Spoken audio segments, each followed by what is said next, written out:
থেকে আকাশটা দেখেছো?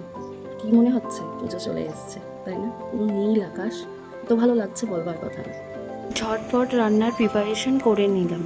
হ্যালো, আজকের ওয়েদার ভালো, বাট বিভৎস গরম। তার মধ্যে সকাল থেকে ইলেকট্রিক নেই, বলেছে 12টার আগে ইলেকট্রিক আসবে। এখন পুজোর আগে না এইসব জিনিসগুলো চলতে থাকে, 4 ঘন্টা 5 ঘন্টা 6 ঘন্টা করে ইলেকট্রিক থাকে না। আজকে রান্নাবান্না নিয়ে চলে এলাম।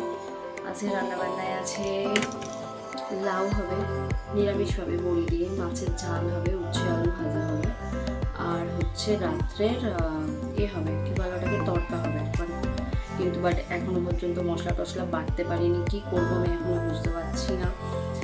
দেখি কখন কারেন্টটা আসে। চলো সাথে থেকো।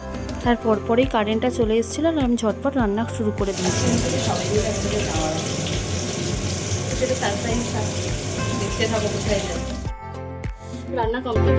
বিভৎস সত্যি সত্যি এত গরম বলবার কথা না, বিভৎস রান্না করতে করতে পুরো আমি স্নান করে ফেলেছি। চলো দেখা কি রান্না করতে। এটা রাত্রের মাছের ঝাল, এটা হচ্ছে লাউ বড়ি দিয়ে ঘন্ট করেছি, আর এটা হচ্ছে তোমার উচ্ছে আলু একটু তরকারি মতো করেছি, একটু ভাত। ঝটপট রেডি হয়ে গেছিলাম, কেমন লাগছে কমেন্টে জানিও। তারপরে চটপট ট্রেনে উঠে গেছিলাম। আসলে আমরা যতই আমরা খেয়ে আসি না কেন, ট্রেনে উঠলে না মনটা খাই খাই করে, কেন জানি না। তোমাদের কি এমন হয়? আমরা 7 জন গেছিলাম, দেখো আমাদের ফুল টিম। ভীষণ মজা করেছি, বলবার কথা না। সবটা একই ভিডিওতে শেয়ার করা পসিবল না। ভিডিও হচ্ছে ডায়মন্ড হারবার নদীর পাশ, আর গরম গরম পেঁয়াজি, কোনো পেঁয়াজি হবে না।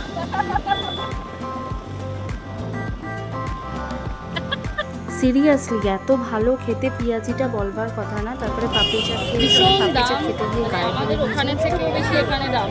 আসলে সবাই এখানে আসে না, মানে যেরকম হচ্ছে শান্তিপুরের শাড়ির মতো অবস্থা, শান্তিপুরের শাড়ি আর চাম্পাহাটির বাজি ঠিক সেরকম হচ্ছে ডায়মন্ড হারবারের ইলিশ হয়ে গেছে।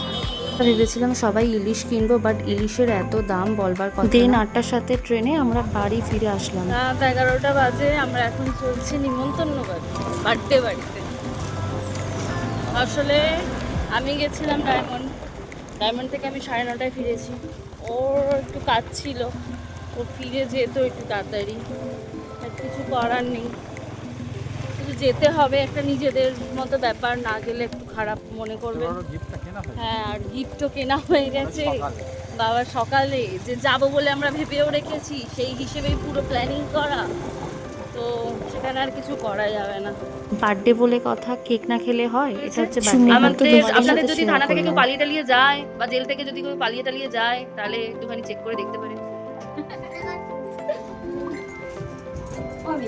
এও পালিয়েছে, যার অনারে আজকে আমরা এখানে। খুবই ভালো রান্না হয়েছিল, খুবই ভালোভাবে আমরা খেয়েছি। তারপরে এখন বাজে 12টা 15 মতো, এই বেরিয়ে গেছি ওখান থেকে, এবার বাড়ি গিয়ে ঘুমাবো। চলো গুড নাইট, আজকের ভিডিওটা এই পর্যন্ত। দেখা হচ্ছে নেক্সট কোনো ভিডিও নিয়ে।